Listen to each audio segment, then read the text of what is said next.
Hermanos amados, no hay duda que los tiempos son difíciles. No hay duda que estamos soportando adversidades que quizás no estamos acostumbrados a soportar.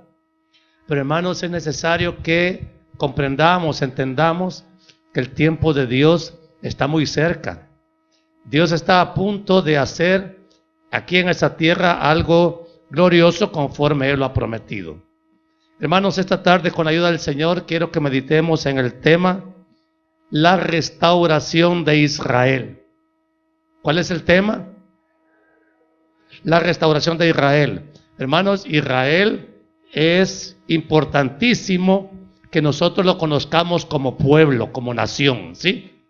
Porque hermanos, de lo que aprendamos de la Biblia acerca de Israel, vamos a tener un mejor entendimiento de lo que está pasando ahora en el mundo. Romanos 11, carta a los Romanos capítulo 11, versículos 25 al 36.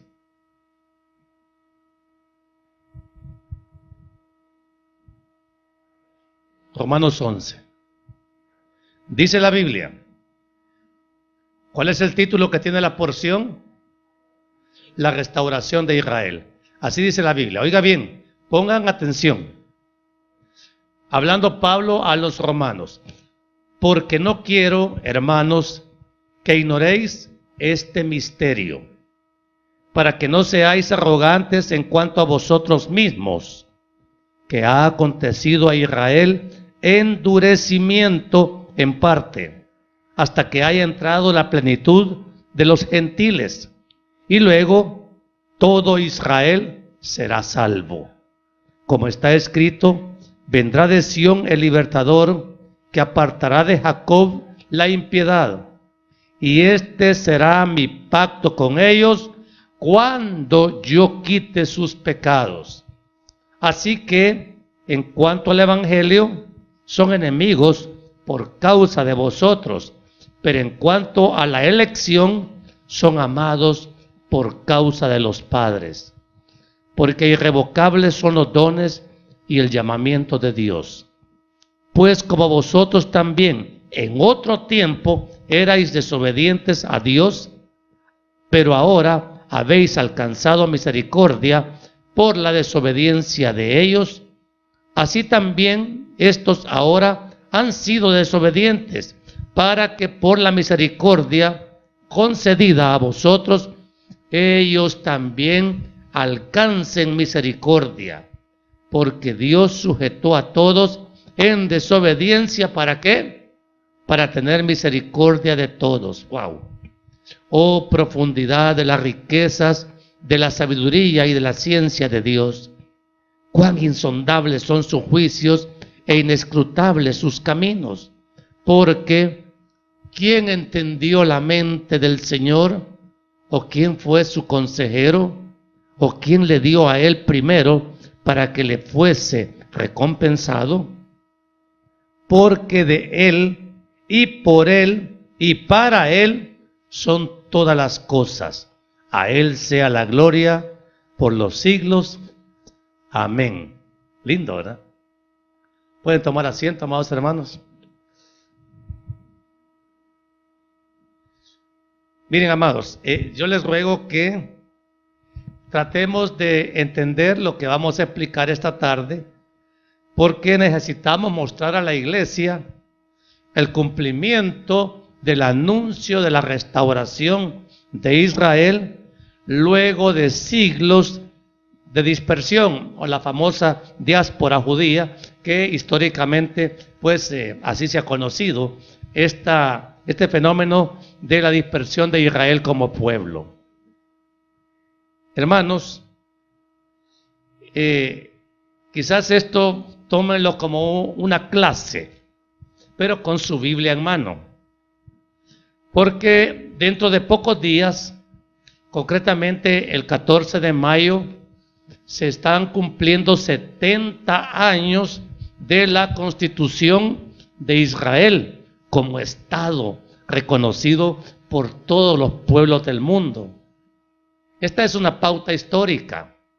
Esto, hermanos, no se ha dado con ningún pueblo que haya existido en la antigüedad y que en pleno siglo XX, en 1948, se reconoció oficialmente la existencia de Israel como Estado después de 1800 años. Oiga bien, Israel, el pueblo de Dios, pasó 1800 años desde el 132 a 1948 inexistente como nación.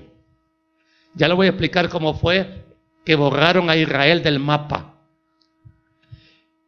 Hermanos amados, es importante entonces que la iglesia conozca, oiga bien, la importancia espiritual de este suceso de los 70 años de la restauración de Israel, que por cierto el mundo va a conocer estas celebraciones que ya se están dando allá en Israel, en Jerusalén.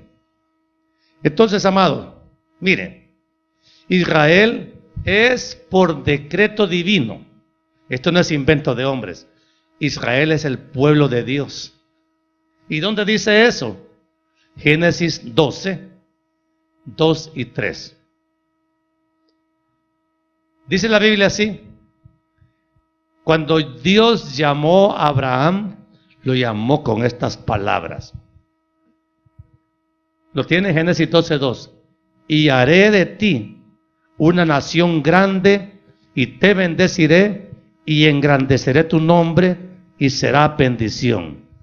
Bendeciré a los que te bendijeren, y a los que te maldijeren, maldeciré. Y serán benditas en ti todas las familias de la tierra. ¿Qué quiere decir eso? Hermanos, Israel no se constituyó ella misma como nación, sino que cuando dice Dios a Abraham, haré de ti una nación grande, ¿quién la estaba levantando? Dios. Entonces, por eso es que se dice de Israel que es el pueblo de Dios, porque nació como promesa de Dios a Abraham 2000 años antes de Cristo y se constituyó formalmente como nación 1000 años después.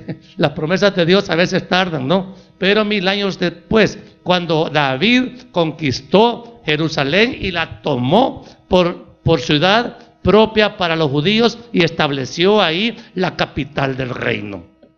Poco tiempo después, Salomón edificó en Jerusalén el templo ostentoso que la Biblia describe, y el templo de Salomón fue el sello divino que respaldó la constitución de la promesa que Dios había dado 1000 años antes, porque en ese templo que Salomón hizo, la presencia misma de Dios vino a habitar. Eso dice la Biblia. Hermanos, ¿en qué otro templo del mundo ha llegado a habitar la presencia de Dios? ¿En cuál otro? Hoy, si usted es verdaderamente cristiano, el templo donde Dios mora es este templo. Hágale así. Si es que mora ahí el Señor. ¿Ahí mora o no? Aquí mora. Miren, hermanos, les digo, estas cosas las tengo que explicar a la iglesia, pero quiero que vea lo solemne que es que Dios habite en un templo.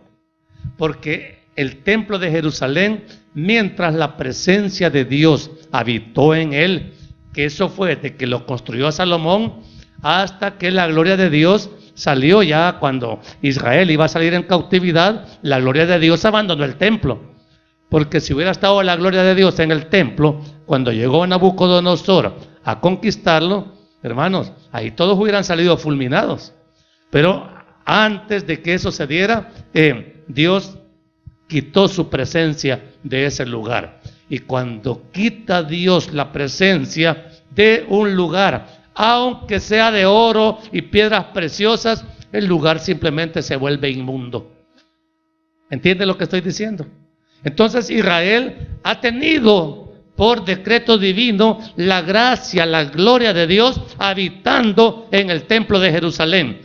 Y amados hermanos, esto es lo que significa el cumplimiento de la promesa que Dios dio a Abraham, a Isaac y a Jacob.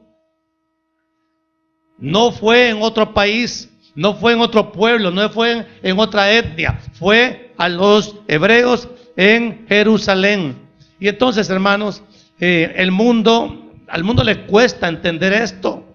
Las guerras allá en el Medio Oriente precisamente se vuelven así tan cruentas porque, hermanos, los pueblos no quieren aceptar el decreto divino que, hermanos, esto no se lo inventa hombres, fue decreto de Dios. A Dios así le pareció bien que fuera y así ha sido hasta hoy. Hermanos, no podemos como iglesia ignorar a Israel como nación, y es bueno, es muy saludable para nosotros que conozcamos su historia y que conozcamos también el impacto que eso tiene a nivel mundial. Porque oiga bien, Dios mismo fue el que dijo que serán benditas en ti. Oiga, en ti, en Abraham y su descendencia, todas las familias de la tierra. O sea que este decreto tiene impacto mundial. O sea, tiene que ver con nosotros. Eso hay que entenderlo. Yo voy a tratar de dar pocos pormenores de todo esto, porque lo que intento con esta enseñanza es motivarlos a ustedes a leer más en la Escritura todo lo que dice de Israel. Y se van a dar cuenta que toda la Biblia habla de Israel. Y por lo tanto van a entender mejor por qué se les insiste tanto en la necesidad de leer la Escritura, de estudiar la Escritura, para ir entendiendo los propósitos de Dios, no solo para Israel, sino también para nuestra vida personal. Israel es el pueblo de Dios, ya lo vimos. Y oiga bien, Dios también le dio a Israel los límites, cuán grande iba a ser su territorio. Un poquito más adelante en Génesis 15, 18. En aquel día hizo Jehová un pacto con Abraham, diciendo: a tu descendencia daré esta tierra, desde el río de Egipto hasta el río grande, el río Éufrates. Bueno, hermano, el río de Egipto es el Nilo. Y lo que Dios está diciendo aquí, que desde el Nilo hasta el Éufrates, eso iba a ser la tierra que le iba a dar a su pueblo. Israel ahora solo es una pequeña porción de lo que Dios dijo que Israel debería de componer como nación. ¿Qué queremos decir con eso? Hermanos, Dios da en abundancia y en sobreabundancia, pero Israel no ha tenido ni tuvo en la antigüedad la fe y el arrojo que le dijo a Josué: esfuérzate y sé muy valiente, porque la tierra que te estoy dando no es pequeña. Pero hermanos, a pesar de que Josué era un militar de primer orden, no pudo conquistar más que una porción de toda la tierra que Dios les había dado. Pero hermanos, era pueblo de Dios, ya era un pueblo que estaba escogido por Dios, porque Él así quiso. Y quiero que vayamos entendiendo cómo es que trata Dios con su pueblo escogido. Miren, en Génesis 15, 13, miren también parte de lo que Dios le dijo a Abraham. Entonces Jehová dijo a Abraham, oiga, ¿cómo le dijo? Ten por cierto que tu descendencia morará en tierra ajena y será esclava ahí y será oprimida 400 años. A su pueblo escogido, Dios le recetó así de entrada, con promesa, que iba a pasar 400 años en cautividad en Egipto, la cual se cumplió cuando Moisés, 400 años después, fue levantado por Dios mismo para liberar a su pueblo de esa esclavitud. ¿Le parece poquito 400 años? Es bastante. Entonces, hermano, parece que todo lo que Dios escoge para Él los somete a prueba. Eso dice la Biblia.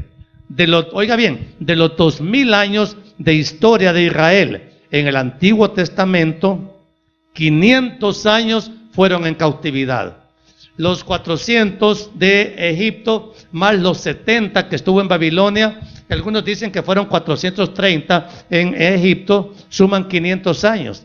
La cuarta parte de su existencia como nación en el Antiguo Testamento solamente fue Israel sometido a total esclavitud. Y hermanos amados, esto nos manda a nosotros un mensaje, porque no solamente Israel como pueblo sufrió la cautividad, sino también todos sus líderes. Miren, ¿sufrió oprobio Abraham? Sí, sufrió oprobio. ¿Sufrió Isaac y Jacob? También. ¿Sufrió oprobio Moisés? También, hermano. Para ninguno de ellos que son líderes israelitas, la vida fue fácil. También, hermano, aunque Salomón fue un hombre que fue enriquecido y prosperado en tantas cosas, también sufrió el precio de su desobediencia. Y hermanos, el reino se dividió, el reino de Israel se dividió luego de que Salomón murió. Quiero decirle esto, amado hermano. Una de las experiencias que ha vivido Israel como nación es la dispersión por todo el mundo. Y uno dice, Dios mío, ¿para qué llamas a un pueblo para hacerlo sufrir? ¿Verdad que no tiene sentido? Y Deuteronomio 28, con esto le voy a tratar de completar la idea, del 64 al 66. Dice la Biblia así: y Jehová te esparcirá por todos los pueblos, desde un extremo de la tierra hasta el otro extremo, y ahí servirás a dioses ajenos que no conociste, ni a tus padres, al leño y a la piedra, hablando de ídolos. Y ni aún entre estas naciones descansarás, ni la planta de tu pie tendrá reposo, pues ahí te dará Jehová corazón temeroso y desfallecimiento de ojos y tristeza de alma. Y tendrás tu vida como algo que pende delante de ti, y estarás temeroso de noche y de día, y no tendrás seguridad de tu vida. Eso es una promesa de la diáspora que Israel iba a sufrir, y que prácticamente ya en todo el Nuevo Testamento y la historia de la iglesia, nosotros tenemos 2000 años después de Cristo para acá, y de esos 2000 años Israel ha estado cautivo 1800 años. Entonces, hermanos, como que al pueblo de Dios le ha tocado sufrir desde su constitución por parte de Dios. No nos extraña entonces que Israel sea un pueblo sufrido y un pueblo que ha tratado de desarrollar carácter militar, moral, espiritual. Ahorita están endurecidos, lo acabamos de leer, pero hermanos, Dios mismo ha tratado con Israel desde el principio. Hablo desde hace 4000 años, porque por cierto, hermanos amados, ninguna nación existente hasta hoy tiene más antigua historia que Israel. No es la India, no es Irak, no son los egipcios. El pueblo que tiene historia, no hablo de prehistoria, sino que historia probada, sobre todo respaldada por la Biblia, es Israel. Es hacia ese pueblo que Dios dirige toda su atención, porque es el pueblo que Dios escogió para sí mismo. Entonces, hermanos, Israel en este momento es aborrecido por medio mundo. O sea, y hay gente que tiene expresiones sumamente ofensivas contra el pueblo de Israel. Y Dios ya dijo, el que te maldiga Israel, yo lo voy a maldecir. Y el que te bendiga, yo lo voy a bendecir. Amados hermanos, todos los enemigos de Israel en sus 4000 años de historia, todos han salido perdedores. Aunque Dios ha permitido cautividad y dispersión para ellos, el que ha atacado frontalmente al pueblo de Israel, al pueblo de Dios, Dios mismo le ha pasado la factura. Le voy a contar un caso. España, una nación poderosa, conquistadora, ellos conquistaron esas tierras, expulsó a los judíos en 1492, el mismo año que vino Colón acá. Y creyendo ellos que así fortalecían su nacionalismo y la unidad española. Pero hermanos, con esa acción España dejó de ser la potencia que fue. Sigue siendo una nación de importancia mundial, pero ya no es la primera potencia del mundo, ni la segunda, ni la tercera, ni la quinta, ni la décima. ¿Por qué? Porque tuvieron una acción vil contra el pueblo de Dios. Tengamos cuidado. Maldeciré al que te maldiga. Y eso refiriéndose al pueblo de Israel. No seamos partícipes ni aliados de aquellos que confabulan contra el pueblo de Dios, porque nosotros en Cristo somos pueblo de Dios. Entonces, aunque Israel ahorita se está portando mal, sigue siendo elegido, así dice la carta de los Romanos. Entonces, y Dios tiene un plan perfecto para la restauración espiritual de ellos. Y lamentablemente, como se han endurecido tanto, lo que les espera es una tribulación para ver si se arrepienten. Ahí no vamos a estar nosotros, espero, ¿no? ¿O sí quiere estar? Va, ok. Es que hermanos, quiero hablarles en un lenguaje que se entienda, pero que sepan que es verdadero por la Biblia. Entonces, fíjese que obviamente uno tiene que entender que Dios es el que ha permitido esta dispersión de Israel por todo el mundo, porque Él la ha permitido, Él la ha anunciado. Y todos los libros proféticos del Antiguo Testamento anuncian que Israel ha sido mal portado. Viene la disciplina de Dios y los ha castigado duramente. Dios a este pueblo de Israel le ha dado unas palizas tremendas. Pero luego, cuando el pueblo gime y clama a Él, Dios es movido a misericordia y no solamente lo levanta, sino que le dice: un día vas a ser castigado peor que ahora, pero te voy a recoger con gran misericordia y te voy a restaurar como nación. Hermanos amados, pero ya llegamos a los tiempos finales. Ya llegamos a la época en que nos tiene que ser necesario a nosotros como creyentes en Jesucristo entender estos 4000 años de historia del pueblo de Israel. No podemos ignorarlo, hermanos, porque podemos pagar el precio nosotros mismos por la ignorancia de lo que la Biblia dice acerca de cómo ha tratado Dios con su propio pueblo. Porque hermanos, ahora ya no tenemos espacio nosotros los creyentes en Jesucristo para pensar que el camino que Dios nos ha trazado personalmente es un camino fácil, es un tobogán fácil para llegar al cielo. No, hermano, el camino es angosto y hay que pagar un precio de la negación a uno mismo, tomar la cruz cada día. Así dijo el Señor, ya no para Israel, sino que para la iglesia. ¿Estamos hablando claro? Entonces, no nos extrañemos, como dice la Escritura, que tengamos tribulación, que tengamos problemas, que tengamos escasez, que tengamos enfermedad. Hermanos, necesitamos aprender a confiar en Dios como fue necesario que Israel, escogido con una gran preferencia de parte de Dios, tuvo que, en tantos siglos de existencia, parece que no han aprendido todavía a confiar plenamente en el Señor. Y eso que han muerto, hermanos, millones y millones de judíos a lo largo de la historia.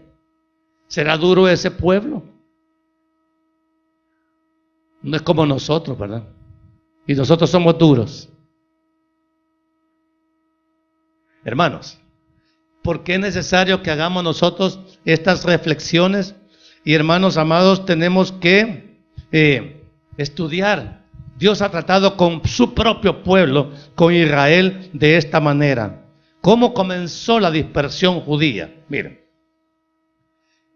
hubo una primera cautividad, porque cuando fue la cautividad de Egipto, todavía no había templo en Jerusalén, no existía Jerusalén, no había tabernáculo. Pero, hermanos, ¿cuándo fue que podemos empezar a reconocer las primeras dispersiones? La primera cautividad oficial fue la cautividad babilónica, que está ampliamente escrita en el segundo libro de Crónicas, capítulo 36. Antes de Esdras. Ahí está. 36, 17, ¿ya lo encontró? Ahí dice la Biblia, cautividad de Judá. Oiga bien, por lo cual trajo contra ellos, o sea, contra los judíos, al rey de los caldeos, que mató a espada a sus jóvenes en la casa de su santuario, sin perdonar joven ni doncella, anciano ni decrépito.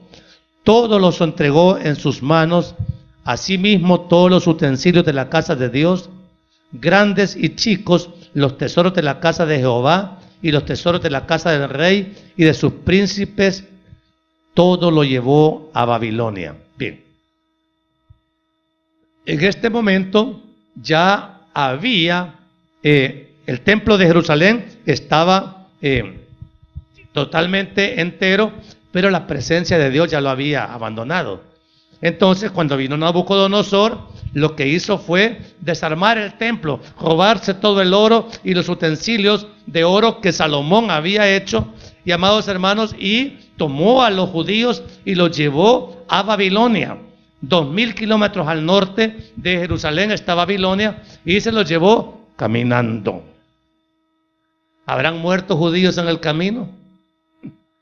Hermanos, pero así ha sido la historia de este pueblo, y ahí sí ya fueron cautivos como pueblo oficialmente reconocido por Dios y también por las otras naciones. Ya era Jerusalén la capital del reino, y Dios le dijo: 70 años va cautivo porque se ha portado mal. La historia completa le corresponde a usted leerla en primero y segundo libro de Reyes y en primero y segundo libro de Crónicas. ¿Lo va a leer? Hay que leerlo, hermano. Yo le estoy dando nada más un impulso. Ahora, oiga bien este versículo que le voy a leer, y hermanos, tratemos de digerirlo. Lucas 21, 24. Esto es lo que dice esta porción de la profecía bíblica, que solamente está en el libro de Lucas, como parte de las señales de antes del fin.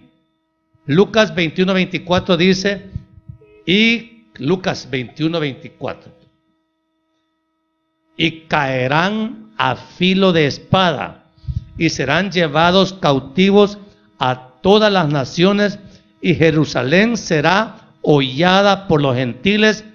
¿Hasta cuándo? Hasta que los tiempos de los gentiles se cumplan. Bien, eso hay que explicarlo, ¿verdad?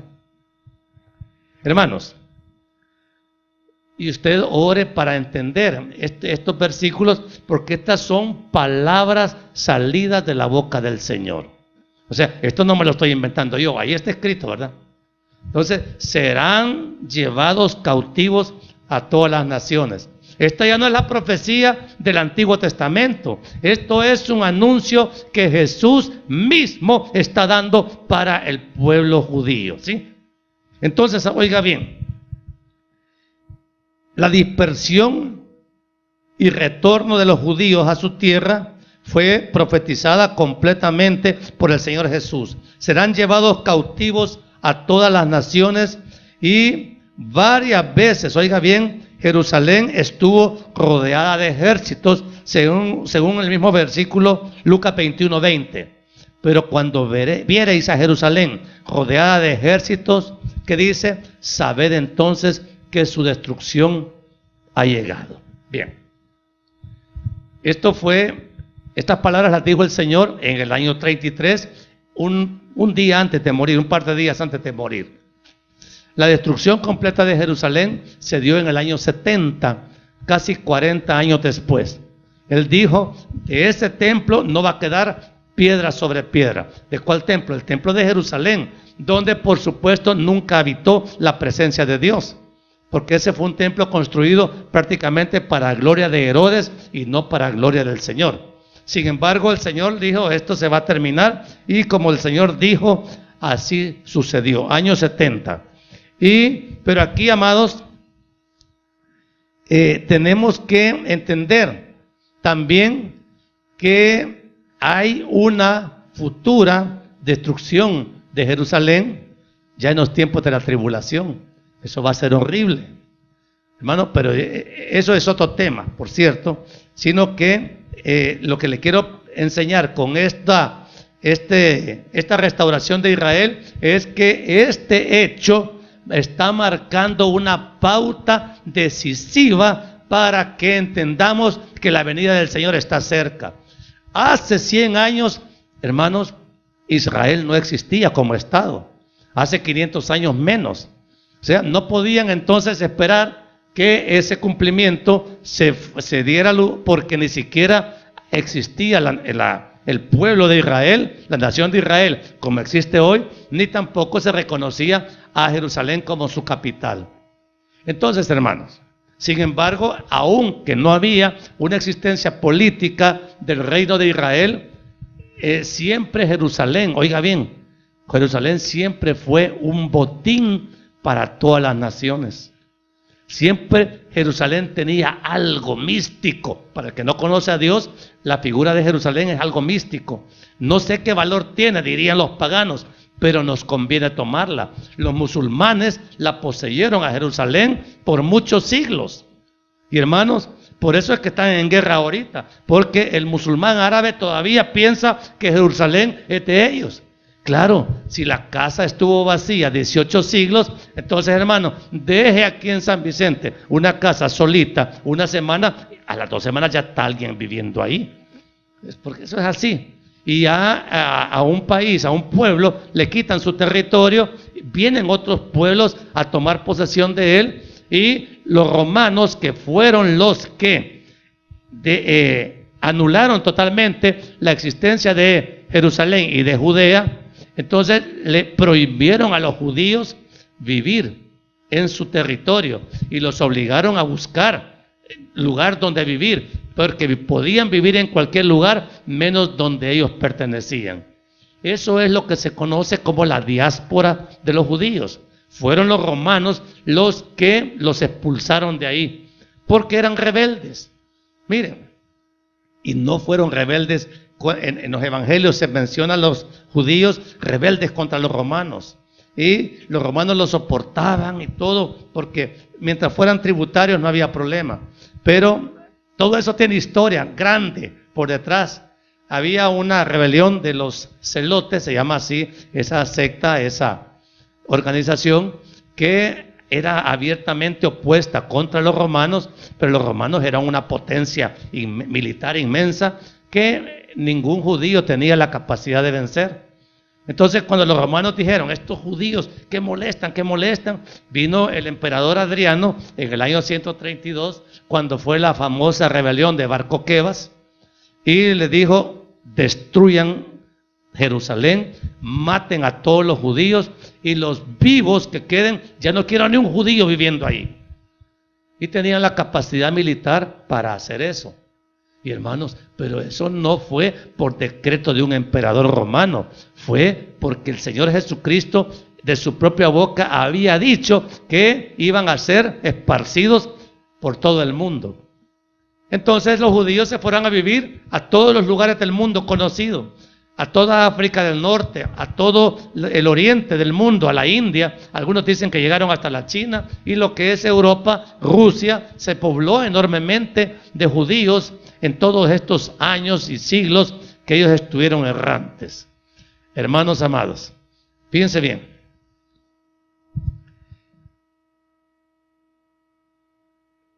Y nos dice por qué. ¿Se acuerdan cuando estaban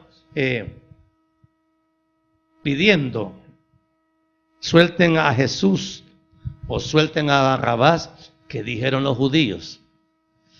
Crucifiquen a Jesús y su sangre sea sobre nosotros y sobre nuestros hijos. Entonces ellos solos estuvieron confirmando las palabras que el Señor había dicho unos días antes. Ellos también sellaron con su propia boca lo que el Señor dijo: van a ser llevados cautivos. Y oiga bien, hermano, la diáspora duró 18 siglos. Fueron los romanos, una vez vaciaron todo el territorio de Judea, de judíos. Ellos fueron los que bautizaron el territorio como Palestina, o sea, para que les doliera a los judíos. Y la Palestina, el término Palestina está derivado del término filisteo. Filisteo, Palestina. Haga usted la relación, estúdiela y se va a dar cuenta que la palabra Palestina viene del nombre de los filisteos, grandes enemigos de los judíos. O sea, había ganas de mortificarlos. Y a Jerusalén los romanos le pusieron un nombre latino. Le dijeron: ya no te vas a llamar Jerusalén, hoy vas a ser la Aeolia Capitolina. Así. Entonces, y mientras Roma estuvo gobernando, así le llamaron a Jerusalén. Pero hermanos, la intención era confirmar el decreto divino de aniquilamiento de los judíos de su propia tierra y dispersarlos por todo el mundo, como era lo que Dios había dispuesto. Cuando cayó Roma en el 476, el territorio de Judea o palestino cayó bajo el dominio bizantino.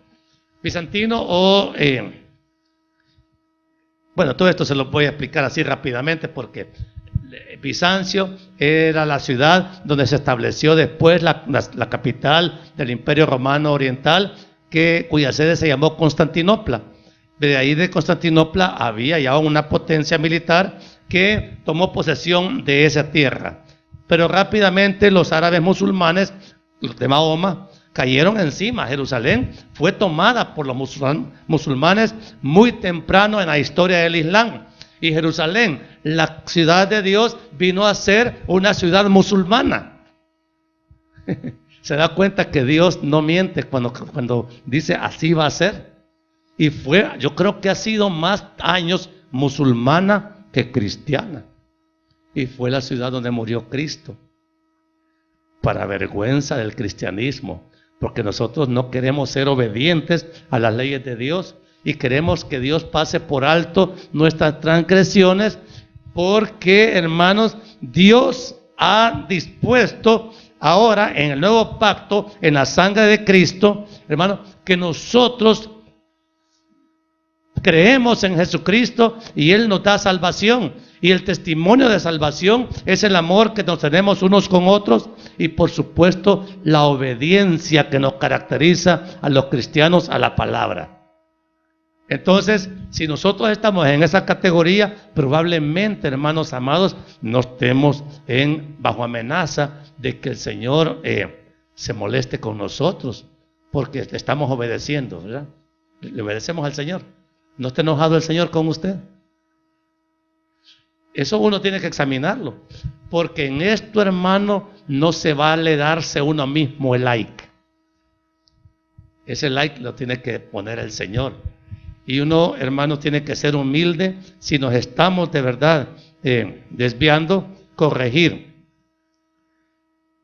Los musulmanes tomaron posesión de Jerusalén y lo vinieron a desplazar brevemente los cruzados hace 1000 años, que estaban conquistando las tierras de Palestina o Israel, pero hermanos, el mayor dominio lo tuvieron los otomanos turcos desde 1400 y algo hasta 1948, que fueron los ingleses los que tomaron posesión del territorio. ¿Verdad que es larga la historia de Israel? ¿Quién se motiva a estudiar a fondo la historia de Israel con las cosas que voy diciendo? Porque esto, hermano, le va a tomar leer un libro así de grueso, ¿no? Pero es fascinante la historia de Israel como pueblo. Y yo les animo a que estudien desde Abraham, no desde Cristo. Estudiemos los 4000 años y se van a dar cuenta que esto es simplemente apasionante. ¿Lo va a hacer? Porque hermanos, si no, usted va a sentir como que le estoy hablando un poco en chino. Y no quiero que usted, hermano, no es que querramos jactarnos de algún conocimiento histórico, sino que todo esto está enriquecido y respaldado por las Escrituras. Fíjese, hermano, que los judíos tuvieron un testimonio en el libro de los Hechos 9:15. Usted ve el testimonio del apóstol Pablo, Hechos 9:15.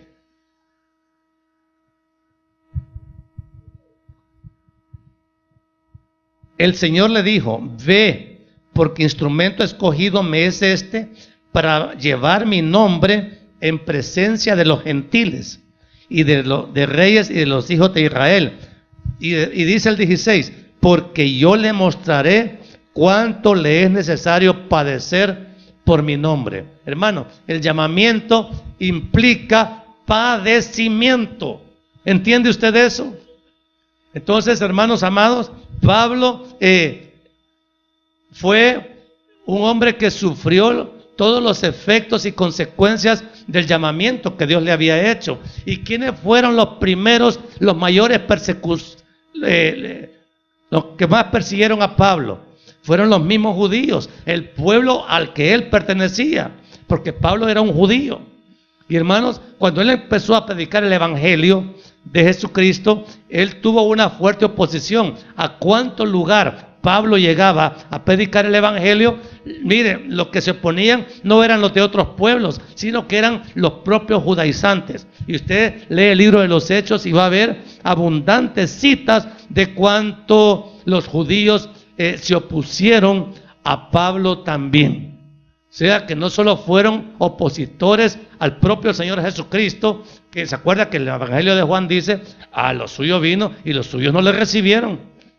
Entonces, hermanos, por eso es que el Señor los lanzó a dispersión, porque no quisieron, a pesar, oiga bien, de que en el concilio de Jerusalén, que fue en el año 50, se estableció y se reconoció que el evangelio y la salvación no solamente era para los judíos, sino que también para los gentiles.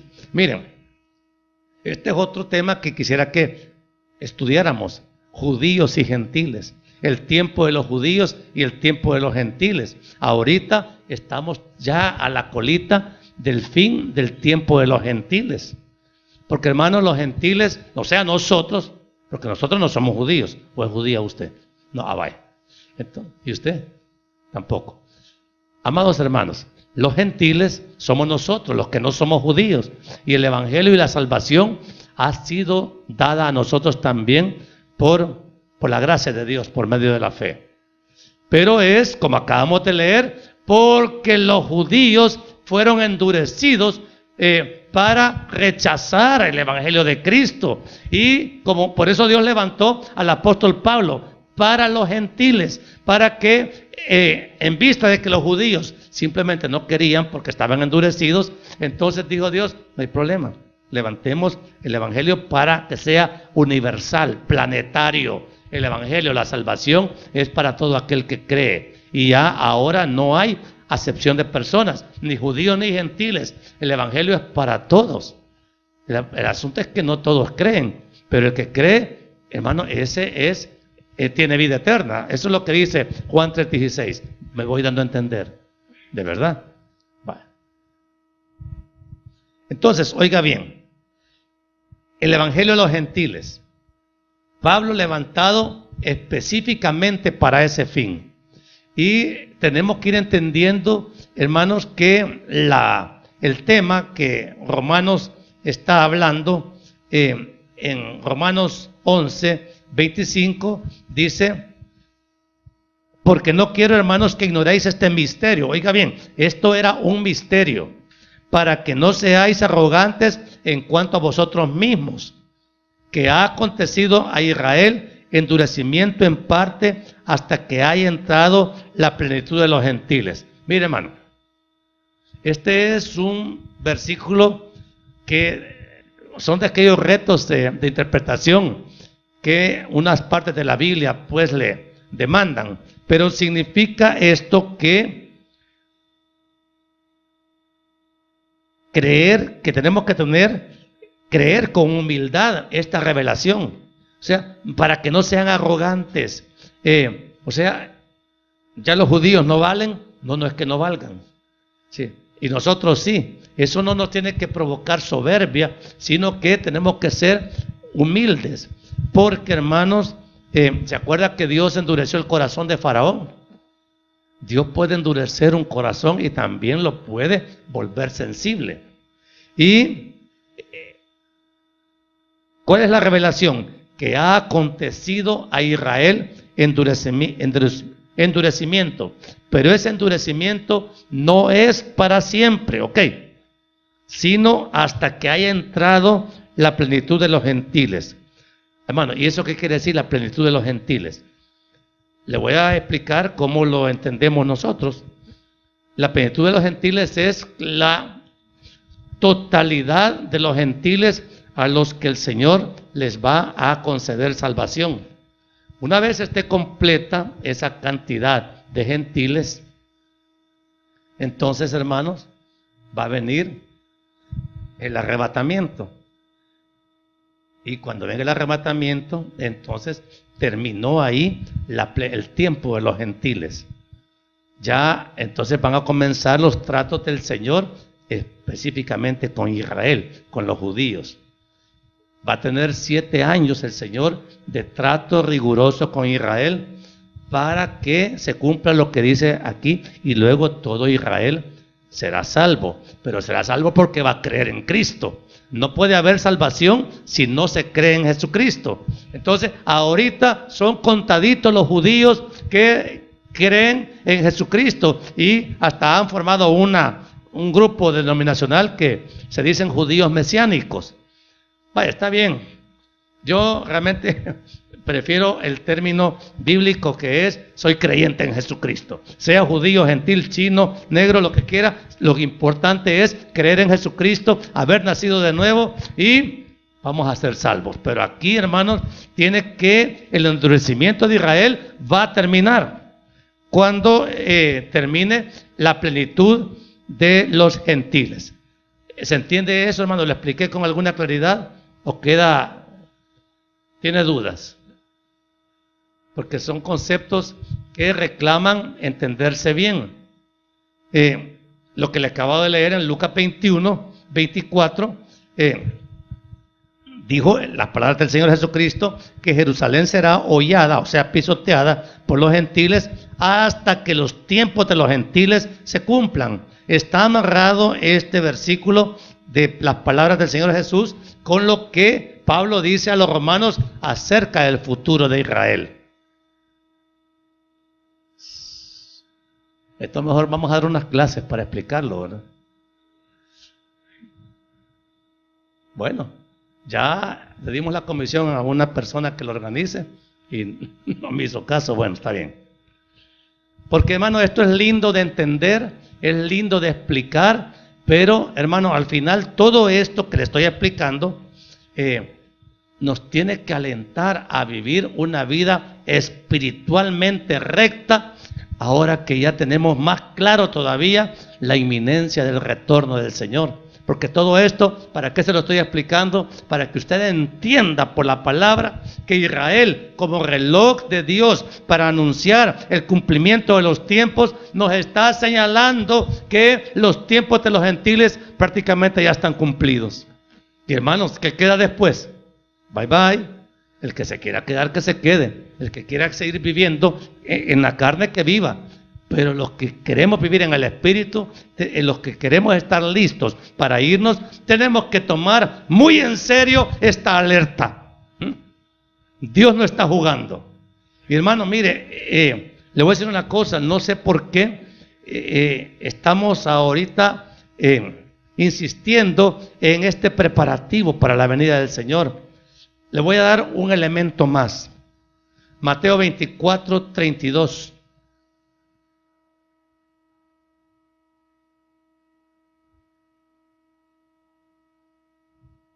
Dice la Biblia, Mateo 24, 32.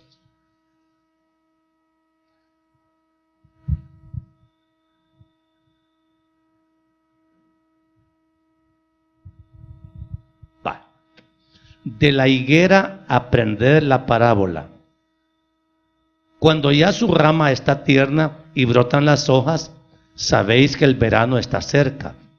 Así también vosotros, cuando veáis todas estas cosas, conoced que está cerca, a las puertas. De cierto os digo que no pasará esta generación hasta que todo esto acontezca. El cielo y la tierra pasarán, pero mis palabras no pasarán. Bien, algunos intérpretes bíblicos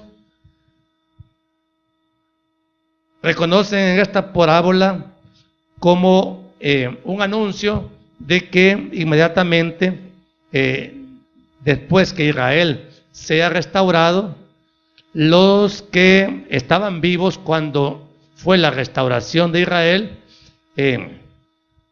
van a testificar de la venida del Señor, porque dijo el Señor que no va a pasar esta generación hasta que todo esto acontezca. Claro, interpretarlo de esa manera hubiera significado que antes de que se cumpla, si una generación significara 70 años, entonces, hermanos, ya el 14 de mayo se van a cumplir 70 años de que Israel fue restaurado como nación.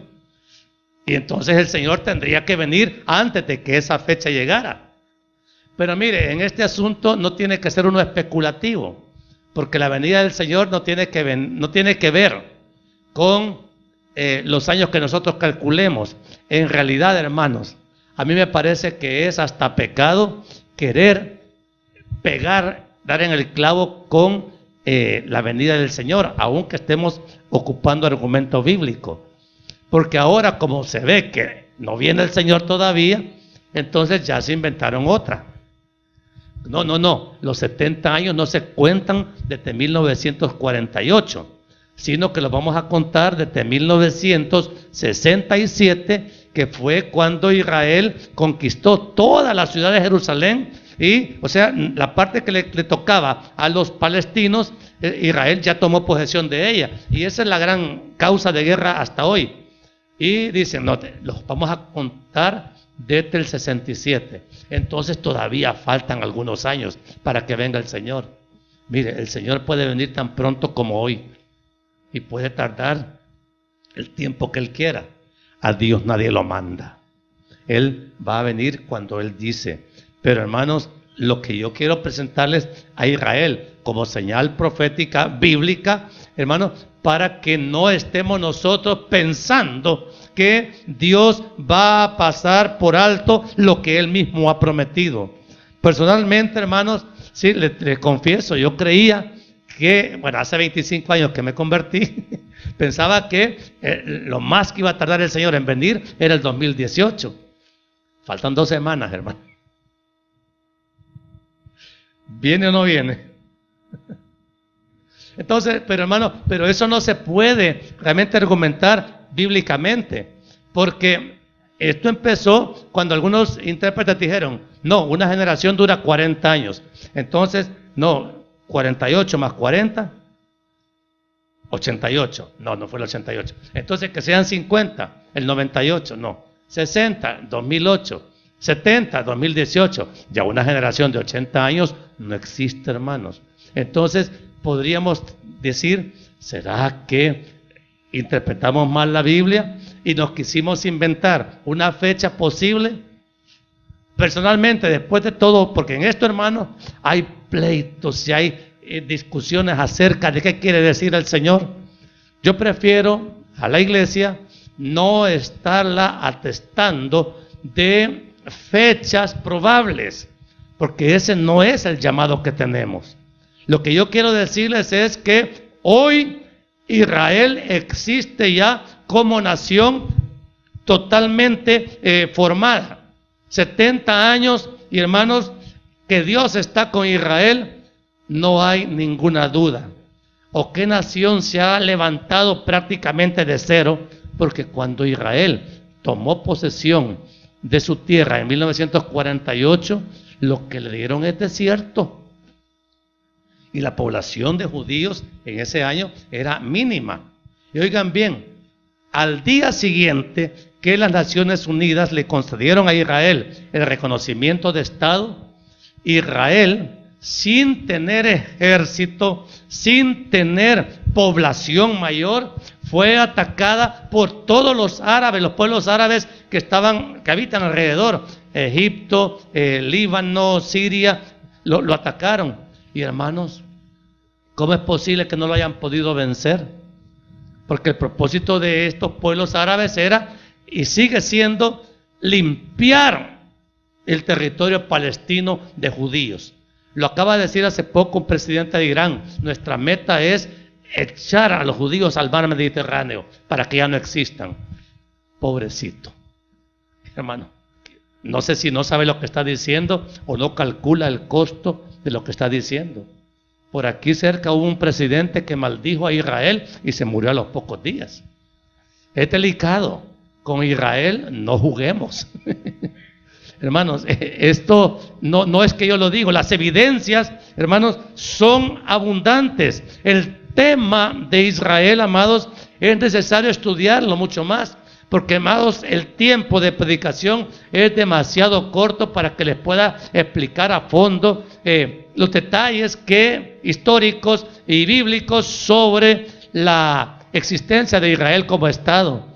Pero, hermanos, después de 18 siglos de no existir como Estado, Israel regresa a su tierra y regresa con la cultura judía todavía, con el idioma hebreo todavía. ¿Cómo es posible que un idioma que no se habló 18 siglos regrese y hoy el hebreo es el idioma oficial de Israel?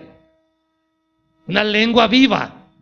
Y los historiadores de antes decían, esa lengua ya está muerta y hoy es la oficial. Hermanos, ¿y cómo es posible que Israel, de ser un país pobrísimo, hoy es una potencia mundial de primer orden, hermano? Y no crea que es porque Estados Unidos lo apoya. Más bien, yo diría lo contrario. Estados Unidos todavía es fuerte y poderoso porque apoya a Israel. Quítele a Estados Unidos el apoyo a Israel y prepárese, va a desaparecer. Porque la gracia de Dios es sobre los que bendicen a Israel. Eso es lo que dice la Biblia. Y hermano, yo prefiero enseñarle a usted que confíe en esto. Conozca bien quiénes son los enemigos de Israel y no haga alianza con ellos.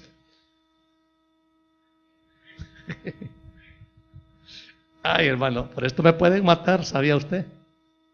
Porque no hay que hacer alianza con los enemigos de Israel. Los musulmanes son enemigos de Israel. Declarados, abiertamente declarados. No lo quieren. Quieren que se termine, que no exista. Pero hermanos, Israel es el pueblo de Dios, como se lo he probado bíblicamente. Y hermanos, dígame qué nación árabe, aún las que son ricas en petróleo, han desarrollado como Israel. Israel, hermanos, es una potencia económica de nivel mundial. Los judíos, a pesar de que estuvieron en dispersión 18 siglos, manejaron la banca, las finanzas de las naciones donde ellos iban a habitar. Y por eso fueron odiados. Mire, en Alemania, antes del Holocausto, los que manejaban el gran capital en Alemania eran judíos.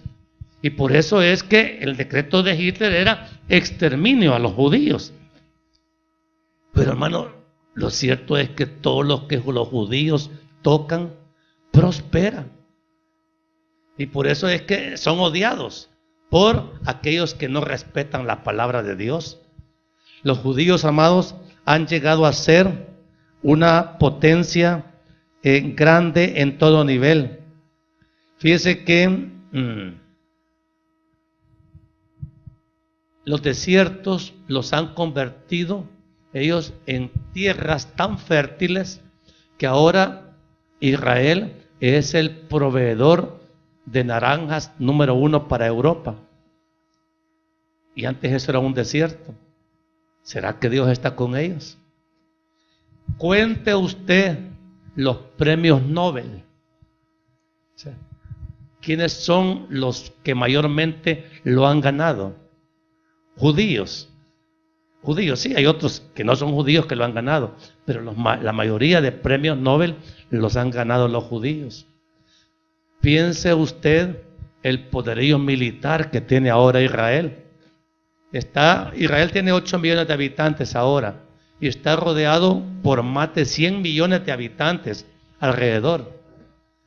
Bueno, numéricamente lo podrían aplastar militarmente, pero nadie se atreve a tocarlo. En la guerra del 67, la guerra que en 6 días Israel fue atacado por Egipto, por un lado, y por todos los países árabes alrededor.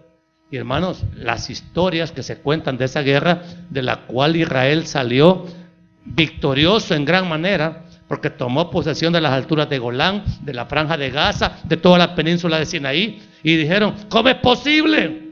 Si Egipto tenía 2000 tanques en Sinaí, y salieron de los tanques los soldados egipcios diciendo, no aguantamos el calor, no podemos pelear con ellos. Y salen fotos, hermanos. Lo que pasa es que como todo esto es bien manipulado, de los tanques ya cubiertos de arena, ya no podían avanzar. Los aviones israelitas, hermano, un solo avión podía derribar hasta 5 aviones enemigos. Eso es imposible de hacer con la tecnología que tienen los aviones. Pero hermanos, aún los misiles que disparan contra Israel no pegan en Israel, porque Israel tiene la mano de Dios que la defiende. Entonces cualquier país, un día sí se van a atrever a tocarlo y lo van a dañar gravemente, hasta que el Señor diga hasta aquí, y va a venir y va a caer fuego del cielo. Esa es otra historia.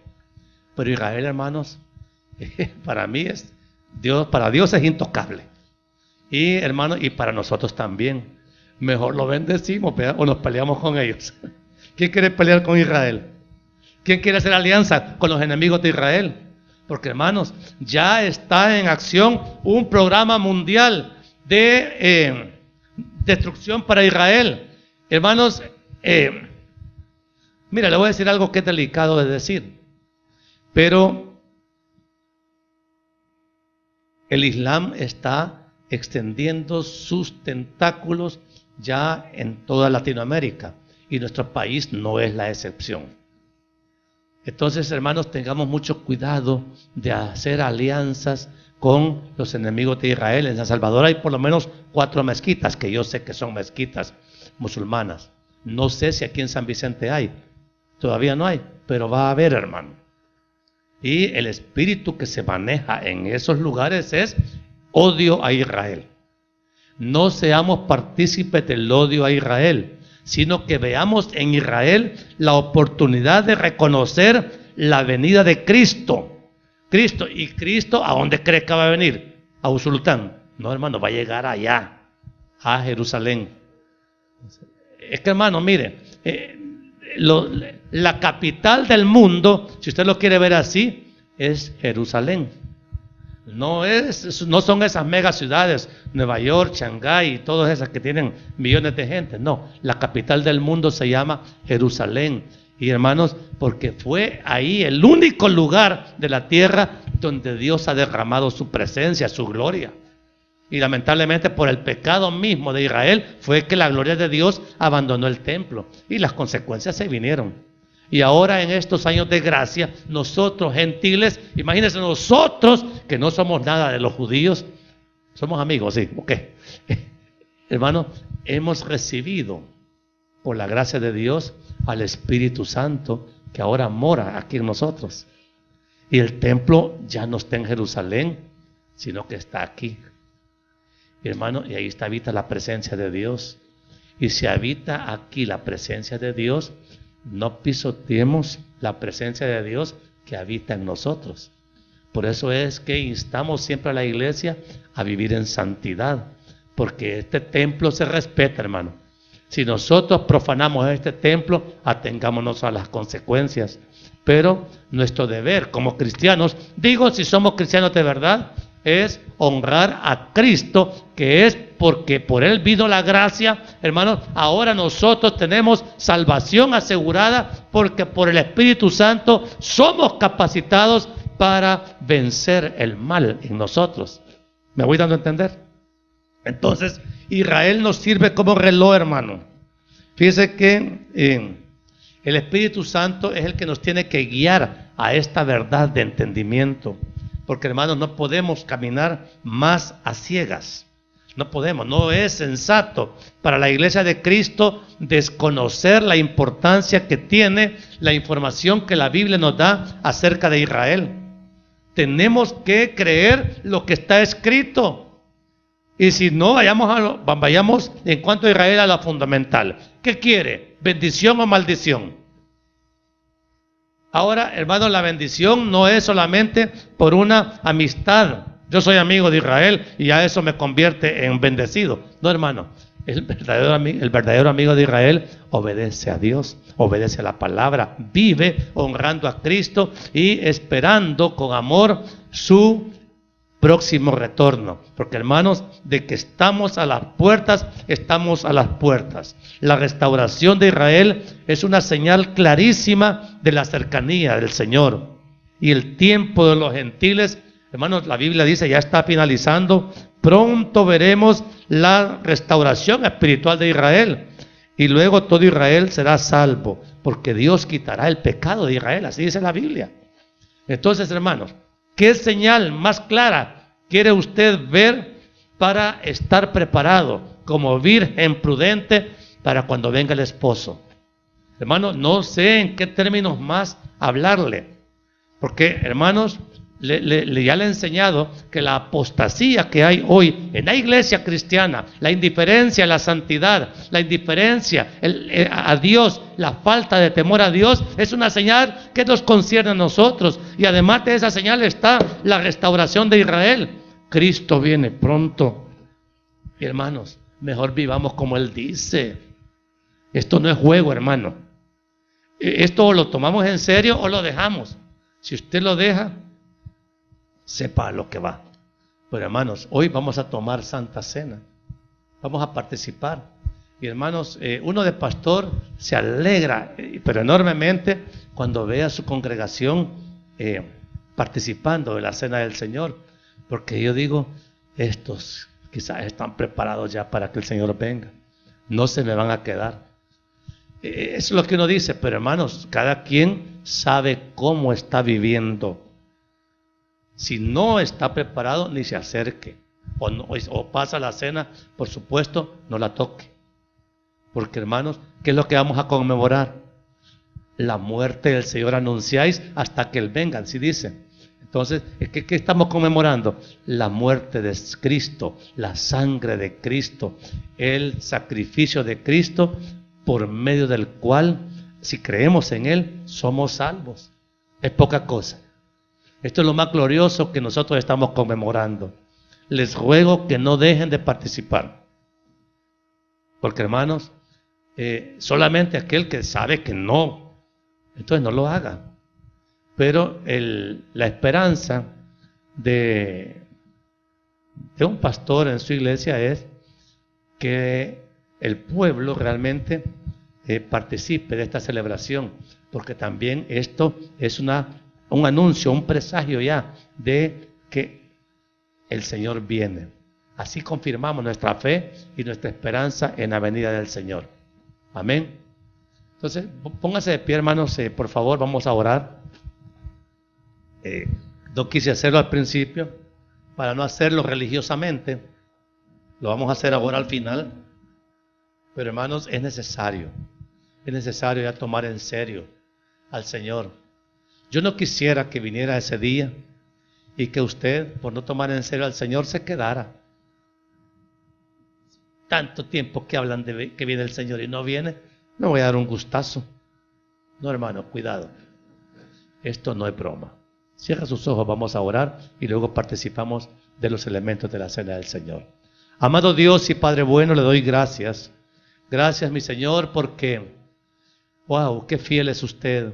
Con qué amor nos trata, nos envía su palabra a tiempo para que nosotros como hijos e hijas estemos, mi Dios,